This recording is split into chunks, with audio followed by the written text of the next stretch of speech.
आज हम बात करेंगे भारत के पहाड़ी दर्रों की। लेकिन इन्हें सिर्फ नक्शे पर बनी लकीरों की तरह मत देखिए। ये वो स्ट्रेटेजिक लाइफलाइंस हैं जिन्होंने सदियों से इस सब कॉन्टिनेंट की तकदीर को शेप किया है। अच्छा, चलिए इस पूरे एनालिसिस को एक बहुत ही बेसिक लेकिन उतने ही गहरे स्ट्रेटेजिक सवाल से शुरू करते हैं। सोचिए, अगर किसी बहुत बड़ी उपजाऊ घाटी पर कब्जा करना हो तो उसका सबसे इफेक्टिव तरीका क्या हो सकता है? जवाब असल में बहुत सीधा है। उस घाटी तक जाने वाले तंग रास्ते पर कब्जा करके। ज्योग्राफी की भाषा में इन्हें चोक पॉइंट्स कहते हैं, और हिस्ट्री इस बात की गवाह है कि जिसने भी इन चोक पॉइंट्स को कंट्रोल किया, उसने सिर्फ घाटियों पर नहीं बल्कि पूरी पूरी सल्तनतों की किस्मत का फैसला किया है। देखिए, दर्रे और घाटी में एक फंडामेंटल फर्क है। घाटियां वो बसने के लिए होती हैं। ये वो जगह हैं जहां सिविलाइजेशन फलती फूलती है, शहर बनते हैं। लेकिन दर्रे दर्रे सिर्फ गुजरने के लिए होते हैं। ये वो दरवाजे हैं जो कंट्रोल करते हैं कि उन फर्टाइल घाटियों में कौन आएगा और क्या आएगा। तो आज का हमारा सफर कैसा रहेगा? हम भारत के कोने कोने में फैले इन इम्पॉर्टेंट पासेस को समझेंगे। शुरुआत करेंगे उत्तर के बर्फीले जाइंट्स से, फिर हिमालय के क्रॉसरोड से गुजरते हुए पूर्व के गार्डियंस तक पहुंचेंगे, और आखिर में दक्षिण के इकोनॉमिक गेटवेज को देखेंगे। तो चलिए इस यात्रा पर निकलते हैं। तो सबसे पहले ये पहाड़ी दर्रा होता क्या है? सीधी सी बात है, ये सिर्फ नक्शे पर बनी लकीरें नहीं, ये लाइफलाइंस हैं। ये पहाड़ों के बीच वो कुदरती गलियारे हैं जो ट्रेड, ट्रैवल और मिलिट्री मूवमेंट्स को पॉसिबल बनाते हैं। ये किसी भी रीजन की धमनियों की तरह हैं। चलिए अपनी यात्रा भारत के सबसे उत्तरी सिरे से शुरू करते हैं, यानी लद्दाख और जम्मू कश्मीर से। ये वो इलाके हैं जहां दर्रों की ऊंचाई और जियोपॉलिटिकल सेंसिटिविटी दोनों ही अपने चरम पर है। सबसे पहले बात करते हैं काराकोरम दर्रे की। जरा इसकी ऊंचाई इमेजिन कीजिए, 5654 मीटर्स। ये इतनी ज्यादा ऊंचाई है कि वहां हवा में ऑक्सीजन कम होती है, सांस लेना भी एक चैलेंज है। और फिर भी सदियों तक ये दर्रा एंशिएंट सिल्क रूट का एक वाइटल हिस्सा रहा, जो भारत के लद्दाख को चीन के शिनजियांग प्रोविंस से जोड़ता था। अब आते हैं जोजिला दर्रे पर। ये श्रीनगर को लेह से जोड़ता है, और इसे याद रखने की ट्रिक बहुत ही लॉजिकल है। ये दो इम्पॉर्टेंट एडमिनिस्ट्रेटिव सेंटर्स को जोड़ता है, यानी दो जिला। तो दो जिला से बन गया जोजिला, है ना आसान? अगला है बुर्जिल दर्रा। ये श्रीनगर को गिलगित से जोड़ता है, जो अभी पाकिस्तान ऑक्यूपाइड कश्मीर में है। इसे याद रखने के लिए एक फोनेटिक ट्रिक है, बुज़दिल शब्द का इस्तेमाल। जाहिर है ये सिर्फ एक मेमोरी ट्रिक है, क्योंकि दोनों शब्दों की आवाज मिलती जुलती है। तो उत्तर के इन बर्फीले जायंट्स के बाद अब मैप पर थोड़ा नीचे आते हैं। बात करते हैं हिमाचल प्रदेश और उत्तराखंड के उन अहम दर्रों की जो हिमालय के चौराहों की तरह काम करते हैं। हिमाचल में सबसे पहला नाम आता है रोहतांग दर्रे का। ये कुल्लू वैली को लाहौल और स्पीति से जोड़ता है, और इसका नाम, इसके पीछे एक कहानी है। यहाँ का मौसम इतना अनप्रेडिक्टेबल और रास्ते इतने खतरनाक हुआ करते थे कि लोगों को डर के मारे सच में रोना आ जाता था।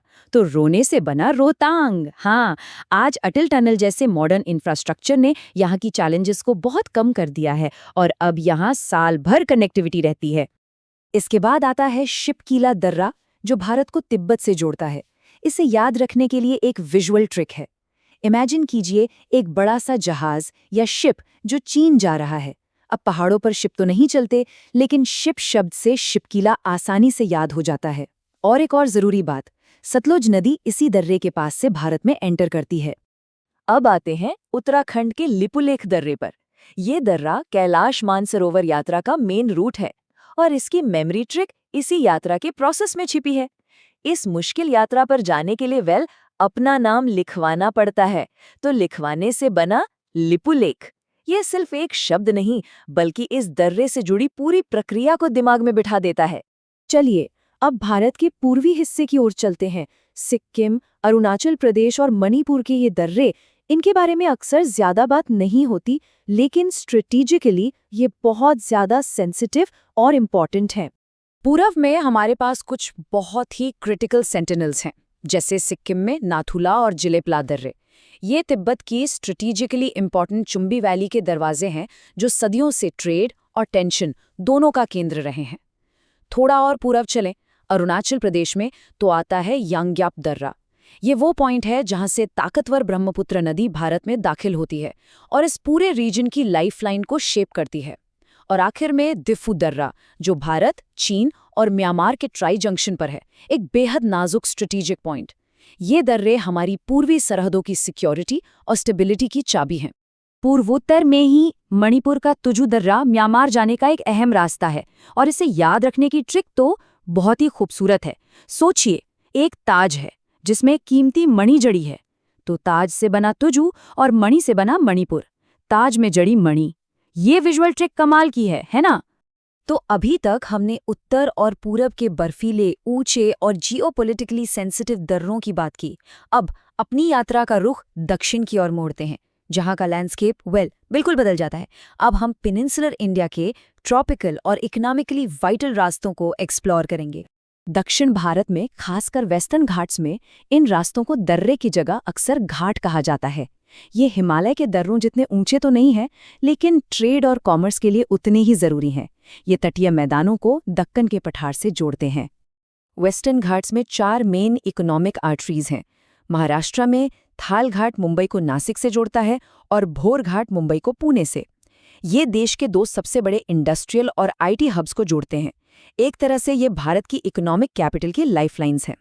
और दक्षिण में चलें तो पाल घाट केरल और तमिलनाडु के बीच एक क्रूशल लिंक का काम करता है, जो सदियों से मसालों और दूसरी चीज़ों के ट्रेड को पॉसिबल बनाता आया है।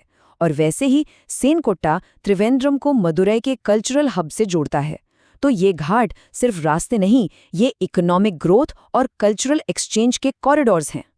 तो काराकोरम की बर्फीली ऊंचाइयों से लेकर केरला के ट्रॉपिकल घाटों तक हमने ये देखा कि ये दर्रे सिर्फ नक्शे पर खींची हुई लकीरें नहीं हैं, ये इस देश की जीवन रेखाएं हैं। चलिए, जाते जाते एक बार फिर उन मज़ेदार ट्रिक्स को याद कर लेते हैं जिन्होंने इस सफ़र को आसान बनाया। रोहतांग का रोना, जोजिला के 2 जिला, लिपुलेख का लिखवाना और तुजु दर्रे का ताज और मणि। ये ट्रिक्स इन ज्योग्राफिकल फैक्ट्स को हमारी मेमोरी में हमेशा के लिए लॉक कर देती हैं। तो ये दर्रे सिर्फ जियोग्राफिकल फीचर्स नहीं है, ये पहाड़ों की दीवारों में बने वो दरवाजे हैं जिनसे सदियों से लोग, आइडियाज, ट्रेड और यहाँ तक कि सेनाएं भी गुजरी हैं और इतिहास को एक नया मोड़ दिया है। इन दर्रों ने भारत के पास्ट को तो शेप किया है, ये तो साफ है। लेकिन सोचने वाली बात यह है कि आज के बदलते जियोपॉलिटिकल लैंडस्केप में ये स्ट्रेटेजिक गेटवेज भारत के फ्यूचर को कैसे शेप करेंगे? इस सवाल पर विचार जरूर कीजिएगा।